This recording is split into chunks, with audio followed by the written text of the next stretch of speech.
네, 이번에 발표된 가계부채 종합대책에는 금리가 올라갈 경우에 이자를 부담하지 못할 취약계층에 대한 맞춤형 지원이 포함됐습니다. 채무를 재조정해주거나 채권을 없애는 등 상황별로 위기를 극복할 수 있도록 도와주겠다는 겁니다. 박진영 기자입니다. 정부는 대출금리 상승과 맞물려 급격히 늘어나는 이자를 감당하지 못하는 가계의 부실화가 가장 큰 문제라고 지적했습니다. 금리 변동에 취약한 고위험 가구와 자영업자의 어려움이 가중될 수 있어 보다 세밀한 관리가 필요합니다.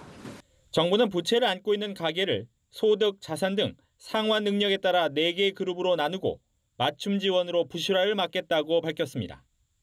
정상적으로 빚을 갚고 있지만 상환에 어려움이 발생한 사람들을 위해 연체 전 채무 재조정을 가능하도록 합니다.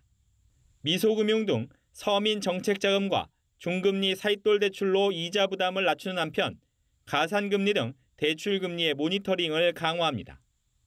연체가 발생한 사람들을 위해서는 연체 가산금리를 올해 말까지 낮추고 신용회복 지원 프로그램으로 재기할 수 있는 기회를 줍니다.